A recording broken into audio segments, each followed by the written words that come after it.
कधी नव्हे ते इतकं मोठं दुष्काळाचं संकट शेतकऱ्यांवर आलं आहे। 8 महिने दुष्काळाला तोंड देत होतो, आता अवकाळी पावसानं सगळं नष्ट केलंय। शेतकरी दारात आल्याशिवाय त्याला काहीच द्यायचं नाही हे सरकारचं धोरण आहे। म्हणूनच गेल्या अनेक महिन्यांपासून सतत मागणी केल्यानंतरही फक्त राज्यातील काही भागांना या सरकारनं दुष्काळ जाहीर केलाय। आता अवकाळी पावसानं शेतकरी पूर्णतः उद्ध्वस्त झाला असून शेतीचं दुप्पट उत्पन्न देण्याचं आश्वासन या सरकारनं दिलंय। मात्र आज आहे आणि त्या परिस्थितीमध्ये जगण्यासाठी संपूर्ण कर्जमाफी करावी असं राष्ट्रवादीचे प्रदेशाध्यक्ष जयंत पाटील यांनी सांगत शेतकऱ्यांच्या प्रश्नावर अधिवेशनामध्ये सरकारवर दबाव आणू असं जयंत पाटील यांनी सांगितलं। शेतकऱ्यांच्या प्रश्नावर केंद्र आणि राज्य शासनाच्या विरोधात राष्ट्रवादी काँग्रेसनं दिंडोरीमध्ये रणशिंग फुंकले।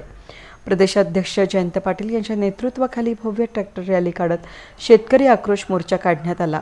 दिंडोरी येथील कादवा पेट्रोल पंपातून राष्ट्रवादीचे प्रदेशाध्यक्ष जयंत पाटील यांच्यासह आमदार सुनील भुसार, दिंडोरी लोकसभा कार्याध्यक्ष दत्तात्रय पाटील, जिल्हाध्यक्ष कोंडाजी आव्हाड, गोकुळ पिंगळे, गजानन शेलार सर्व नेते ट्रॅक्टरवर स्वार होत भव्य मोर्चामध्ये कृतिशील सहभाग नोंदवला।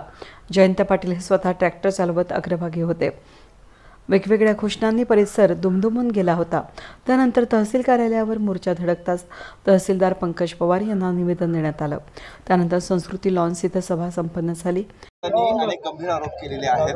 सर्व ठरलेलं होतं, एका व्यावसायिकाच्या घरी उद्योजकाच्या घरी देखील बैठक झालेली होती। मग पुढे काय झालं? वारंवार पवार साहेब ही भूमिका बदलत आहेत अशा स्वरूपाचं वक्तव्य त्यांनी केलं। मला अशा कोणती बैठक झाली याची माहिती नाही किंवा मी अशा व्यावसायिकाच्या बरोबर झालेल्या बैठकीत हजर नव्हतो। त्यामुळं या गोष्टीचं उत्तर पवार साहेबांच्या आणि अजितदादांच्या चर्चेत काय झालं याचं उत्तर माझ्याकडे नाही आहे।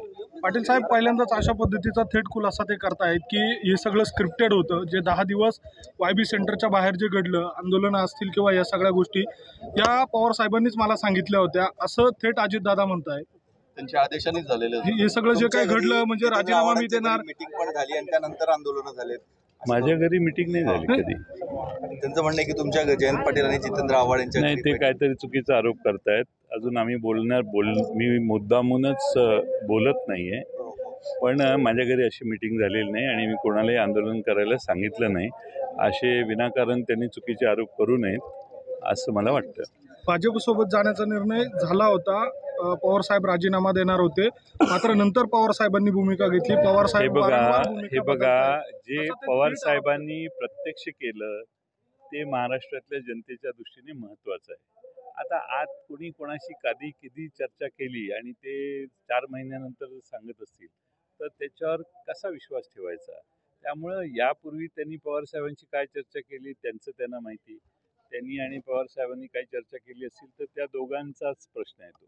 आम्हाला ज्यावेळी पक्ष कार्यकर्ते म्हणून आम्हाला जे दिसलं, पवार साहेबांनी जे केलं, जी कृती त्यांनी केली, आम्हाला त्यांनी खाजगीमध्ये त्यांची भूमिका जी स्पष्टपणाने सांगितली, आम्ही त्यांचे कार्यकर्ते आहोत, त्याप्रमाणे आम्ही काम करतो। आगामी बारामतीसह 4 लोकसभा ज्या आता राष्ट्रपतीकडे आहेत, 4 लोकसभा लढण्याचा त्यांनी निर्धार केलेला आहे आणि बारामतीचा खास करून त्यांनी हे केलं नाही केला असेल ना, ठीक आहे, त्यांचा वेगळी त्यांनी चूल मांडलेली आहे, त्यात त्यांचे उमेदवार ते उभे करणार, त्यात काही तक्रारीचं कारण नाही आहे। निवडणुका होतीलच।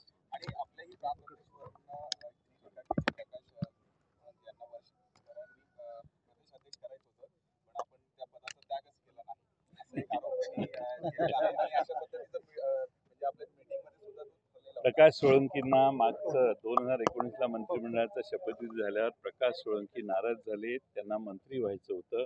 त्यांची मुख्य तक्रार होती की बीड जिल्ह्यातनं मी सिनियर असताना, माझा हक्क असताना मला का नाही मंत्री केलं, आणि त्यामुळे ते माझ्या कार्यालयात आले होते, मला भेटायला आलेले आणि त्यांची समजूत मी घालत होतो। त्यावेळी अजित पवार पण आले आणि त्यांनी त्या ठिकाणी तुम्हाला कार्याध्यक्ष करू असं सांगितलं, माझ्यासमोरच सांगितलं, मला न विचारता त्यांनी त्यांना सांगितलं, माझं काहीच रोल नव्हता। त्यानंतर परत मला पक्षाने कधी अध्यक्षपद सोडा, आता यांना करायचंय असं पक्षाने कधी सांगितलं नाही। आणि दुसरा प्रश्न महत्त्वाचा की प्रकाश सोळंकींना पक्षाचे अध्यक्ष, कार्याध्यक्ष याविषयी फार हे नव्हतं, त्यांना मंत्रिमंडळात यायचं होतं आणि त्यानंतर मला अनेक वेळा ते भेटले, वेगवेगळ्या कामासाठी असतील, पण त्यांना मंत्री व्हायचं होतं। प्रकाश सोळंकींच्यावर जो अन्याय झालेला आहे तो अन्याय दूर करण्याची फार मोठी संधी अजितदादांना होती नवं मंत्रिमंडळ करताना. त्यामुळे त्यांनी बीड जिल्ह्यातून प्रकाश सोळंकींना संधी द्यायला हरकत नव्हती. पाटील साहेब, अनिल देशमुखांच्या वेद न्यूजसाठी प्रतिनिधी सागर मोर, वणी दिंडोरी.